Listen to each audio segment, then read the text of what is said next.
فَأَخْبِرْنِي عَنِ السَّاعَةِ کہ نبی مجھے قیامت کے بارے میں خبر دیجیے. ساعت سے مراد یہاں قیامت ہے. تو اللہ کے نبی صلی اللہ علیہ وسلم نے جواب دیا مَا الْمَسْئُولُ عَنْهَا أَعْلَمُ مِنَ السَّائِلِ کہ جس سے تم سوال کر رہے ہو وہ سوال کرنے والے سے زیادہ نہیں جانتے اس کے متعلق. کہ اللہ تعالیٰ نے قیامت کا جو علم ہے کہ یہ کون سے دن واقع ہوگی اور کب واقع ہوگی، یہ اللہ تعالیٰ نے کسی کو بھی نہیں دیا یہ علم. نہیں فرشتوں کو دیا ہے اور نہیں انبیاء علیہ السلام کو دیا ہے. کسی بھی مخلوق میں سے کسی کو یہ نہیں پتا. یہ علم صرف اور صرف اللہ تعالیٰ کی ذات، اللہ تعالیٰ کو ہی پتہ ہے کہ قیامت کب واقع ہوگی. جس طرح حضور نبی کریم صلی اللہ علیہ وسلم نے اس حدیث میں اس بات کی صراحت کی کہ جس طرح آپ کو نہیں پتا اس طرح مجھے بھی نہیں پتا. تو پھر وہ شخص سوال کرتا ہے حضور نبی کریم صلی اللہ علیہ وسلم سے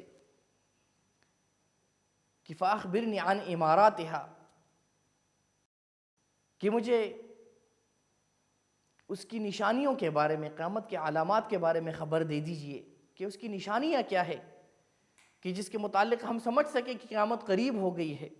تو حضور نبی کریم صلی اللہ علیہ وسلم نے کچھ نشانیاں ذکر کی.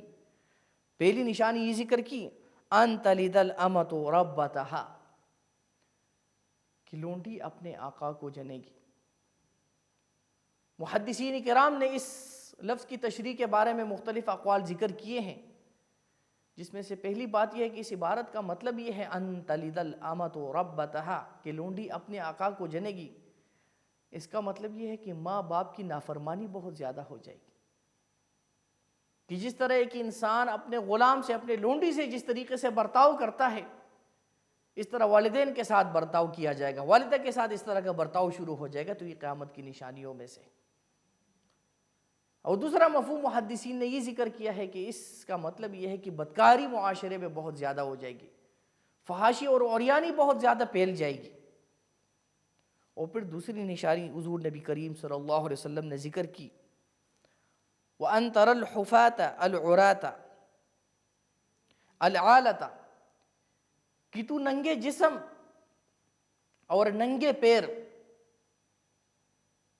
ننگے جسم اور ننگے پیر تنگ دست لوگوں کا تو ایسے دیکھے گا، اور اس طرح بکریاں چرانے والے لوگوں کو تم دیکھے گا يَتَطَاوَلُونَ فِي الْبُنْيَانِ کہ وہ لمبی لمبی عمارتیں بنانے میں مقابلہ کریں گے. کون لمبی عمارت بناتا ہے؟ یعنی ایسا وقت آ جائے گا کہ معاشرے میں جو لوگ ننگے گھوما کرتے تھے، ننگے پیر ہوا کرتے تھے، بھیڑ بکریاں چراتے تھے، ان کے پاس اتنا دولت اور ان کا مال آ جائے گا کہ وہ آخرت سے، دین سے بالکل غافل ہو کر عمارتیں بنانے میں لگ جائیں گے، تعمیرات میں لگ جائیں گے، دین سے دور ہو جائیں گے. اور پھر یہ مقابلہ کریں گے کہ کون لمبی عمارت بناتا ہے، کون، یعنی اس مقابلے میں وہ لگے. دنیا اس کا مقصد یہ ہوگا کہ عمارات، بلڈنگیں تعمیر کی جائے، کون لمبی بلڈنگ بناتا ہے. موجودہ دور میں اس حدیث کا عملی مشاہدہ ہمیں ہر جگہ نظر آتا ہے ہمارے معاشرے میں کہ بدکاری عام ہو گئی ہے. لوگوں کا مقصد صرف یہی رہ گیا ہے کہ وہ عمارتیں تعمیر کرنے میں، تعمیرات میں لگے ہوئے ہیں اور دین سے بالکل دور ہو گئے ہیں، اور اپنا اصل مقصد جو اللہ تعالیٰ نے ہمیں بتلایا ہے اس کو چھوڑ دیا ہے. یہ قیامت کی نشانیوں میں سے ہیں. پھر حضرت عمر فاروق فرماتے ہیں کہ پھر وہ شخص چلا گیا. یہ سوالات کرنے کے بعد وہ شخص چلا گیا، اور پھر کچھ دیر بعد حضرت عمر فاروق فرماتے کہ اللہ کے نبی صلی اللہ علیہ وسلم سے مجھ سے مخاطب ہو کے فرمایا کہ اے عمر، تمہیں پتہ ہے یہ کون تھا، یہ شخص کون تھے؟ حضرت عمر فاروق نے فرمایا کہ اللہ اور اس کے رسول کو پتہ ہوگا، ہمیں تو نہیں پتہ ہے اللہ کے نبی کہ وہ کون سے شخص تھے، کون تھے وہ شخص جس نے آپ سے یہ سوالات کیے. تو اللہ کے نبی نے فرمایا کہ وہ تو جبریل علیہ السلام تھے، اور وہ تمہارے پاس آئے تھے تاکہ تمہیں تمہارا دین سکھا سکے. عزیز ساتھیو، اس دنیا جو کسی بھی حالت میں بہرحال یہ دنیا ختم ہو جائے گی، اور یہ زندگی چاہے خوشی میں ہو یا غمی ہو بہرحال وہ ختم ہو جائے گی. اصل زندگی یا اصل کامیابی تو وہی ہے کہ جب انسان آخرت میں کامیاب ہو جائے.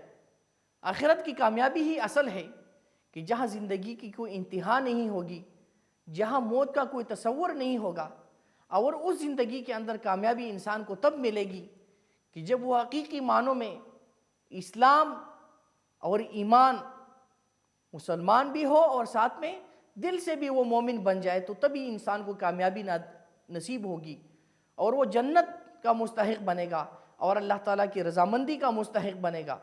اس دور کے اندر ایک مومن کی اصل فکر یہی ہونی چاہیے کہ اس کا دین اور اس کا ایمان محفوظ ہو اور اس کے اعمال کی حفاظت ہو جائے، وہ اپنی زبان اور اپنے اعمال پر غور فکر کرے کہ کہیں اس کے ہاتھ سے، اس کی زبان سے کوئی ایسا عمل نہ ہو جائے جس کی وجہ سے اس کے اعمال غارت نہ ہو جائے اور وہ آخرت کے اندر رسوا نہ ہو جائے، کیونکہ اصل کامیابی تو وہی کامیابی ہے کہ جب انسان آخرت کے اندر کامیاب ہو جائے، اور آخرت میں کامیابی کا دار و مدار اس بات پر ہے کہ انسان کا ایمان اور اس کا دین محفوظ ہو۔ اللہ تعالیٰ عمل کی توفیق عطا۔